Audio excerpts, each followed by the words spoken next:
யார் இந்த தமாம் ஷூட்? இந்த உலகத்தில் எத்தனையோ அன்சால்வ்டு மிஸ்டேக் கேசஸ் எல்லாமே நடந்துகிட்டு தான் இருக்குது. அந்த கேஸ் எல்லாத்துலேயுமே ஒரு காமனாக எல்லாமே பார்த்தீங்கன்னா ஒரு தடயம் அப்படிங்கிற ஒரு விஷயம் இருக்கும். அந்த விஷயம் எவ்வளோ பெரிய விஷயமா இருந்தாலும், எவ்வளோ ரகசியமாக பண்ணியிருந்தாலும், எவ்வளோ பிளான் பண்ணி பண்ணியிருந்தாலும், சின்ன ஒரு தடயம் அப்படிங்கிறது அதில் கண்டிப்பாக கிடச்சிருக்கும்.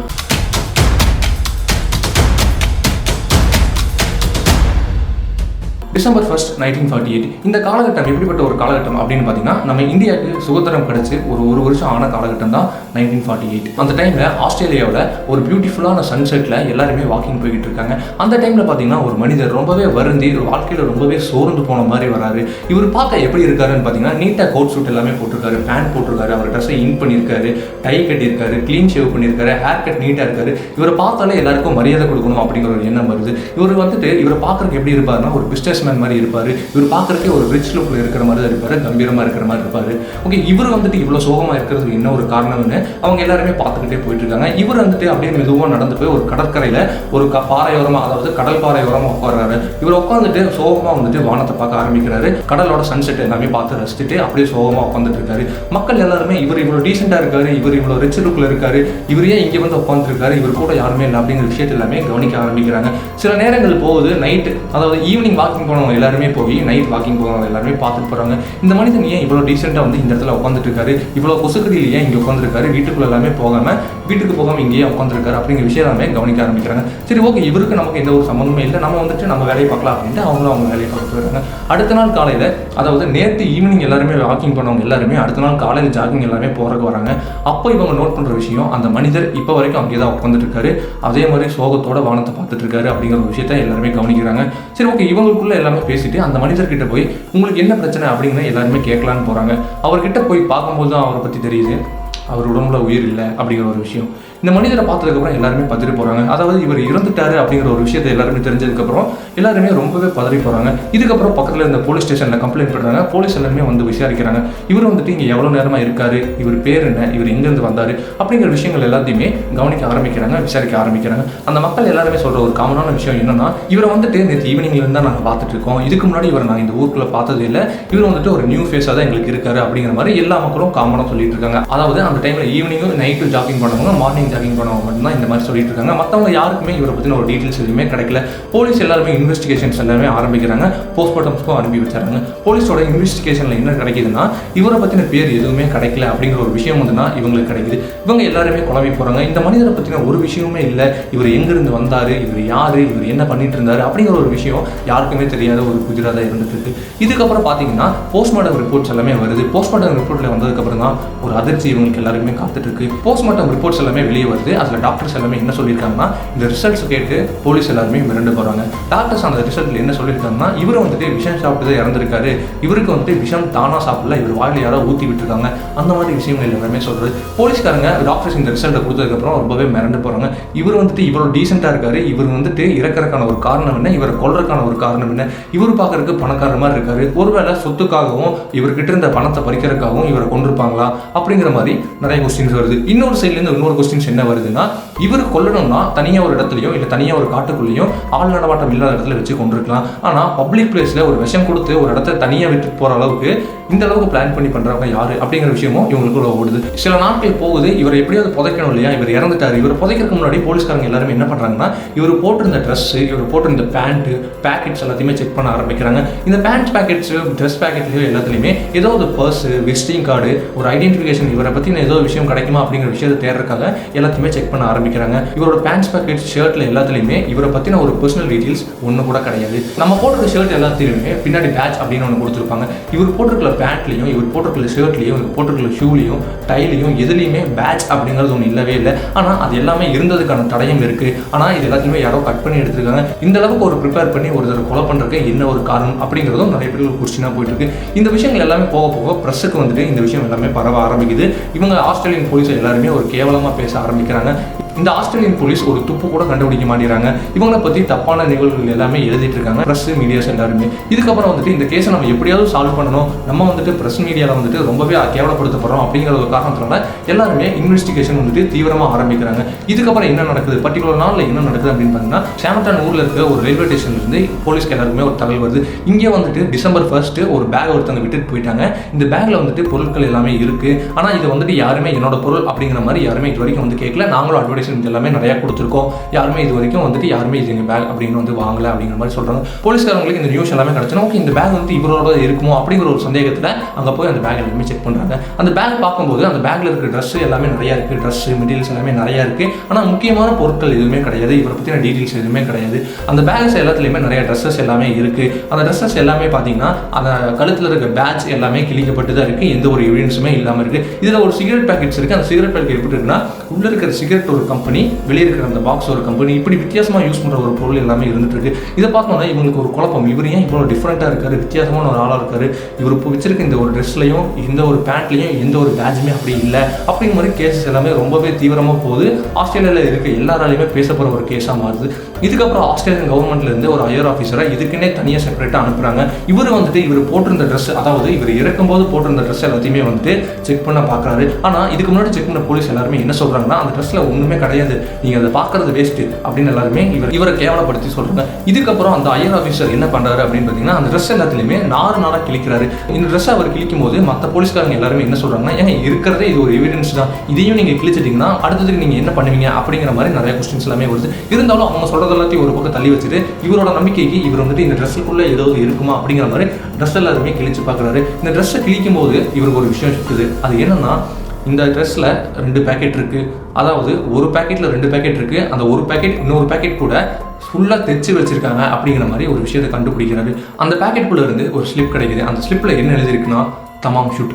தமாம் ஷூட் அப்படிங்கிறது என்ன அப்படிங்கிற மாதிரி நிறைய கொஸ்டின்ஸ் எல்லாமே வருது. தமாம் ஷூட் அப்படிங்கிறது ஒரு வேளை இவரோட பேராக இருக்கும் அப்படிங்கிற மாதிரி கன்ஃபார்ம் பண்ணுறாங்க. அது வரைக்கும் எந்த ஒரு எவிடன்ஸுமே இல்லாமல் இருந்த ஒரு கேஸ் வந்துட்டு சின்னதாக ஒரு பேப்பர் கிடச்சோம்னா எல்லாருக்குமே ஒரு முன்னேற்றம் கிடைச்ச மாதிரி ஒரு ஹாப்பியான ஒரு ஃபீல் எல்லாருக்குமே வர ஆரம்பிக்குது. ஓகே இவர் பேர் தமாம் ஷூட் அப்படிங்கிற மாதிரி எல்லாருமே கன்ஃபார்ம் பண்ணி வச்சுக்கிறாங்க. தமாம் ஷூட் அப்படிங்கிற பேரில் ஆஸ்திரேலியாவில் யார் இருக்காங்க, எங்கெங்கே இருக்காங்க அப்படிங்கிற மாதிரி நிறைய இன்வெஸ்டிகேஷன்ஸ் எல்லாமே போக ஆரம்பிக்குது. ஆஸ்திரேலியாவில் தமாம் ஷூட் அப்படிங்கிற பேரில் யாருமே இல்லை அப்படிங்கிற மாதிரி நிறைய கேஸ் எல்லாமே வருது. மறுபடியும் மீடியா சைட்லேருந்து ரொம்பவே ப்ரெஷர் எல்லாமே வர ஆரம்பிக்குது.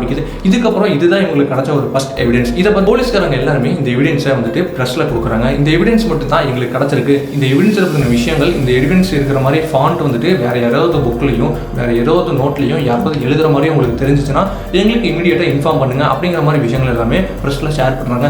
இதுக்கப்புறம் சில நாட்கள் போக போக ஒரே ஒருத்தர் மட்டும்தான் ரெஸ்பான்ஸ் பண்ணுறாரு. அவர் வந்துட்டு அவர்கிட்ட என்ன இன்வெஸ்டிகேஷன் எல்லாமே நடக்கும்போது அவர் என்ன சொல்றாருன்னா, நான் ஒரு பர்டிகுலர் நாளில் வந்துட்டு என் காரில் வெளியே போயிட்டு இருக்கும்போது இந்த புக்கை வந்துட்டு என் காருக்குள்ள யாரோ தூக்கி போட்டாங்க.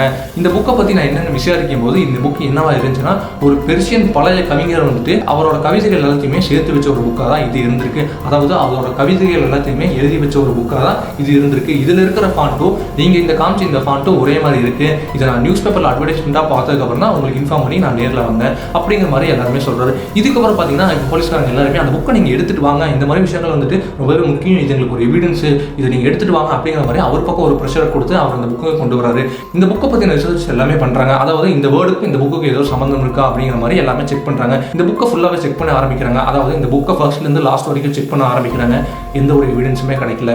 ஆனால் இந்த புக்கோட லாஸ்ட், அதாவது இந்த புக்கோட லாஸ்ட் பேஜில் கடைசி வார்த்தை, அந்த புக்கோட கடைசி வார்த்தையில் 2 வேர்டு மிஸ் ஆகுது, அந்த பேப்பர் கிழிக்கப்பட்டிருக்கு அப்படிங்கிற மாதிரி விஷயம் தெரிய வருது. இதுக்கப்புறம் அந்த பேப்பரையும் அந்த இடத்தையும் ஃபிக்ஸ் பண்ணி பார்க்குறாங்க, கரெக்டாக மேட்ச் ஆகுது. அந்த வேர்டு தான் தமாம் ஷூட். இந்த வேர்டு தான் இந்த புக்கோட கடைசி வார்த்தை அப்படிங்கிறதுனால இந்த புக் என்ன மொழியில் இருக்குது அப்படிங்கிறதுனால பெர்சியன் மொழியில் இருக்குது. அதனால் தமாம் ஷூட் அப்படிங்கிறது பெர்சியன் மொழியில் என்ன வார்த்தை அப்படிங்கிறது எல்லாமே விசாரிக்க ஆரம்பிக்கிறாங்க.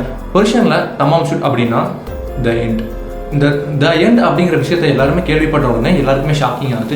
த எண்ட் அப்படிங்கிற பெர்சியன் மொழி வார்த்தையை ஏன் இவர் பேக்கெட்டுக்குள்ள 2 பேக்கெட் ஸ்டிச் பண்ணி வச்சிருக்காரு அப்படிங்கிற மாதிரி எல்லாருக்குமே கொஸ்டின்ஸ் எல்லாமே கிரியேட் ஆகிட்டு இருக்கு. அதுக்கப்புறம் அந்த புக்கில் வந்துட்டு சில கோட் வேர்ட்ஸ் எல்லாமே மார்க் பண்ணியிருக்கு. அந்த புக்ஸ் எல்லாமே இருக்கிற கோட் வேர்ட்ஸ் எல்லாமே எடுத்து இவங்க அரேஞ்ச் பண்ணி பார்க்குறாங்க. இப்போ வரைக்குமே, அதாவது 1948லேருந்து 2021 வரைக்கும் இந்த வேர்டை அரேஞ்ச் பண்ணவே முடியல. இது ஒரு மிஸ்ட்ரியான வேர்ட்ஸாகவே இருந்திருக்கு, கீவேர்ட்ஸாகவே இருந்துட்டு இருக்கு. ஆஸ்திரேலியன் மிலிட்ரியால் கூட இந்த கோட் வேர்ட்ஸை டாக்குமெண்ட்ஸை அரேஞ்ச் பண்ண முடியல அப்படிங்கிறது இப்போ வரைக்குமே இருக்கிற ஒரு உண்மை. அவங்க ஆஸ்திரேலியன் மிலிட்டரியிலேருந்து இப்போ வரைக்கும் சொல்கிற ஒரு விஷயம் என்னன்னா, எங்களால் 1948 இப்போ 2021 வரைக்கும் இத்தனை வருஷங்களாக இந்த ஒரு கோட் வேர்டை மட்டும்தான் எங்களால் கண்டுபிடிக்கவே முடியல அப்படிங்கிற மாதிரி நிறைய விஷயங்கள் எல்லாமே சொல்ல வருது. இந்த கோட் வேர்ட் கிடச்சி இல்லையா, இது கூட ஒரு ஃபோன் நம்பர் கிடைக்குது. இந்த ஃபோன் நம்பர் தான் இவரோட நம்பர். இது வரைக்கும் இவரோட பேர் என்னவா இருந்துட்டு இருக்குன்னா தமாம் ஷுட். இந்த தமாம் ஷுட் அப்படிங்கிற பேர் ஆஸ்திரேலியாவில் இருக்க எல்லாருக்குமே தெரிய மாதிரி ஆரம்பிக்குது. அந்த ஃபோன் நம்பர் கிடைச்சிச்சுன்னு சொன்னோம் இல்லையா, அந்த ஃபோன் நம்பர்ல இருக்கிற அட்ரஸ் எல்லாமே செக் பண்றாங்க. இவர் இறந்த இடத்துல இருந்து ஒரு 200 மீட்டர் டிஸ்டன்ஸ்ல இருக்கிற ஒரு 25 வயசு பொண்ணோட ஃபோன் நம்பர் தான் அந்த ஃபோன் நம்பர். ஓகே, இந்த பொண்ணுக்கும் இவருக்கும் ஏதோ ஒரு மிகப்பெரிய ஒரு லிங்க் இருக்கும். இந்த பொண்ணு வந்துட்டு இவருக்கு ஏதோ ஒரு சண்டை இருக்கும், அதனால இந்த பொண்ணு இவங்களை கொண்டிருப்பாங்க, இல்லைன்னா இது இவங்களோட வைஃபா கூட இருக்கலாம் அப்படிங்கிற மாதிரி நிறைய கொஸ்டின்ஸ் எல்லாமே வர ஆரம்பிக்குது. இதுக்கப்புறம் அந்த பொண்ணு வீட்டுக்கு போய் பார்க்குறாங்க. அந்த பொண்ணுக்கு வந்துட்டு ஒரு ஃபேமிலி இருக்காங்க, ஒரு பியூட்டிஃபுல்லான ஒரு ஃபேமிலி இருக்காங்க, ஹஸ்பண்ட் இருக்காங்க, 2 குழந்தைகள் இருக்காங்க, அவங்க அத்தை மாமா அந்த மாதிரி நிறைய ரிலேஷன்ஸ் எல்லாமே இருக்காங்க. இவங்க ஒரு பஞ்ச் ஆஃப் ஃபேமிலியாக தான் வாழ்ந்துருக்காங்க. ஓகே, இவங்க கிட்ட வந்து ஐடென்டிஃபிகேஷன் பண்ணும்போது தமாம் ஷுட் அப்படிங்கிறவர் இறந்துட்டாரு, இவரை பற்றி ஒரு விஷயம் உங்களுக்கு தெரியுமா அப்படிங்கிற மாதிரி நிறைய கொஸ்டின்ஸ் எல்லாமே போலீஸ் இவங்க முன்னாடி வைக்கிறாங்க. ஆனால் எனக்கு வந்துட்டு தமாம் ஷுட் அப்படிங்கிற ஒரு வார்த்தை எனக்கு தெரியாது. இது வந்து த எண்ட் அப்படிங்கிற வார்த்தை தான் எனக்கு தெரியும். ஏன்னா நான் வந்துட்டு ஒரு பர்ஷியன், எனக்கு வந்துட்டு இந்த வார்த்தை எனக்கு அர்த்தம் தெரியும். ஆனால் இது வந்துட்டு ஒரு பேர் கிடையாது, இது ஒரு வார்த்தை அப்படின்னு தான் அவங்க சொல்கிறாங்க. சரி, ஓகே, நீங்கள் வந்துட்டு எங்களுக்கு ஒரு ஹெல்ப் பண்ணுங்க. ஒருத்தர் வந்துட்டு இறந்துட்டாரு, அவர் பேக்கெட்டில் இருந்த ஒரு வார்த்தை தான் தமாம் ஷுட். இவரை பற்றி ஐடென்டிஃபிகேஷன் எதுவுமே இது வரைக்கும் எங்களுக்கு கிடைக்கல. இவர் கேஸுக்கு சம்மந்தப்பட்ட ஒரு புக்கில் இருந்து உங்கள் ஃபோன் நம்பர் கிடச்சிச்சு, அதனால தான் இந்த கேஸ் உங்கள் பக்கம் இப்போ திரும்பி இருக்கு அப்படிங்கிற கொஸ்டின்ஸ் எல்லாமே வச்சுட்டு நீங்கள் வந்துட்டு எங்களுக்கு ஒரு ஹெல்ப் பண்ணுங்க, இவரை வந்துட்டு ஐடென்டிஃபை பண்ணுங்க. போலீஸ் எல்லாருமே இந்த லேடியை போய் கூப்பிடும் போது 2 months ஆயிடுச்சு, இவரையும் மண்ணுக்குள்ள புதைச்சிட்டாங்க. இவரை புதைக்கிறதுக்கு முன்னாடி இவங்க வந்துட்டு போலீஸ் எல்லாருமே வந்துட்டு இவர் கேஸ் வந்துட்டு இது வரைக்கும் முடியல இல்லையா, அதனால இவங்க எல்லாருமே என்ன பண்ணுறாங்கன்னா இவர் ஃபேஸ் மாதிரியே ஒரு ஸ்டாச்சுவை ரெடி பண்ணுறாங்க. ஏன்னா இந்த ஃபேஸ் வந்துட்டு காலங்கள் கொஞ்சம் டைம் ஆயிடுச்சா அழுகிடும் இல்லையா, அதனால மண்ணுக்குள்ள புதைச்சிட்டு இந்த கேஸோட ஃபேஸை மட்டும் நம்ம வச்சு யூஸ் பண்ணிக்கலாம். யாராவது இந்த இன்வெஸ்டிகேஷனில் முக்கியமாக தேவைப்பட்டாங்கன்னா அவங்களுக்கு இந்த ஃபேஸை காமிச்சு, இந்த ஸ்டோனை காமிச்சு, அதாவது இந்த சிலையை காமிச்சு அவங்களுக்கு ஐடென்டிஃபை பண்ண யூஸாக இருக்கும் அப்படிங்கிறதுனால ஒரு சிலையை கிரியேட் பண்ணுறாங்க. இவங்களை வந்துட்டு அந்த சிலையை பார்க்க கூட்டிகிட்டு போகிறாங்க. இவங்க அந்த சிலையை போய் பார்க்குறாங்க. ஸ்பாட்லேயே மயக்கம் போட்டு விழுகிறாங்க. போலீஸ் எல்லாருக்குமே ஒரு நடுக்கம், ஒரு பயம், ஒரு எல்லாமே கிரியேட் ஆக ஆரம்பிக்குது. ஏன்னா இவங்க இந்த சிலையை பார்த்தோன்னே மயக்கம் போட்டு விழுறாங்க. அப்போ போலீஸ் எல்லாருக்குமே தோணும் ஒரு விஷயம் என்னன்னா, இவங்களுக்கும் இந்த தமாம் ஷுட்டுக்கும் ஏதோ ஒரு சம்மந்தம் இருக்கு அப்படிங்கிற விஷயம் இவங்களுக்குள்ள ஒரு கன்ஃபார்மாக வருது. இது வந்துட்டு கன்ஃபார்மாக ஒரு லவ் கேஸாக தான் இருக்கும், இல்லைன்னா இவங்களுக்குள்ள ஏதோ ஒரு மிகப்பெரிய ஒரு சண்டை இருந்திருக்கும், இந்த பொண்ணு தான் அந்த விஷயத்தை இவங்களுக்கு கொடுத்துருப்பாங்க அப்படிங்கிற மாதிரி நிறைய கேசஸ் எல்லாமே போக ஆரம்பிக்குது.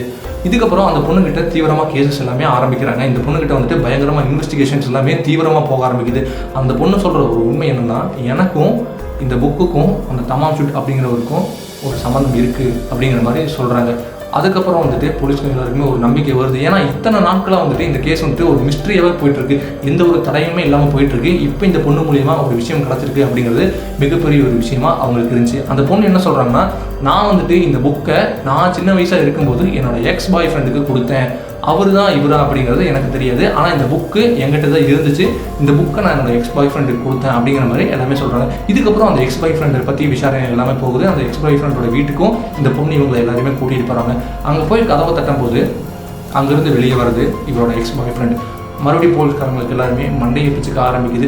என்னடா இவர் செத்துட்டாருன்னு நினச்சோம், இந்த கேஸ் வந்துட்டு மறுபடியும் மிஸ்ட்ரியாக மாறுது. இதுக்கப்புறம் போலீஸ்காரங்களுக்கு வந்துட்டு இதை பற்றின ரொம்பவே அவங்க ஒரு மென்டல் ஸ்டேஜுக்கு போன மாதிரி ஆயிடுறாங்க. இந்த கேஸ் திடீர்னு முடிய போகிற ஒரு ஸ்டேஜுக்கு வந்துட்டு திடீர்னு பிளாஸ்ட் ஆகி ஒன்றுமே இல்லாத மாதிரி ஆயிடுது. இப்படி ஆனோடனே போலீஸ் எல்லாருக்குமே ரொம்பவே ஒரு நடுக்கம், பயம் எல்லாமே கிரியேட் ஆக ஆரம்பிக்குது. இதுக்கப்புறம் இவங்க எல்லாருமே இந்த கேஸை எங்களால் கண்டுபிடிக்க முடியல, இது ரொம்பவே ஒரு குழப்பமான கேஸாக இருந்துட்டு இருக்கு, இதை வந்துட்டு நீங்களே ஹேண்டில் பண்ணிக்கோங்கன்னு வித்ட்ரா பண்ணிடுறாங்க. இதுக்கப்புறம் உலகத்தில் இருக்க எத்தனையோ நாடுகளில் இருந்து போலீஸ் எல்லாமே வர வைக்கப்படுறாங்க, சிபிஐ ஆஃபீஸர்ஸ் எல்லாமே வர வைக்கப்படுறாங்க. இவங்க கிட்ட இந்த கேஸ் ஒப்படைக்கப்பட்டு இதை பற்றின விஷயங்கள் எல்லாமே கண்டுபிடிங்க அப்படிங்கிற மாதிரி சொல்கிறாங்க. ஆனால் அவங்களாலையும் இந்த கேஸை பற்றின ஒரு எவிடன்ஸும் கண்டுபிடிக்க முடியல. 70 வருஷங்களா இந்த கேஸ் இது வரைக்கும் மிஸ்ட்ரியாக தான் இருந்துட்டு இருக்கு. அந்த பொண்ணு சொன்னோம் இல்லையா, அந்த பொண்ணு பார்த்தீங்கன்னா 2007 இறந்துட்டாங்க.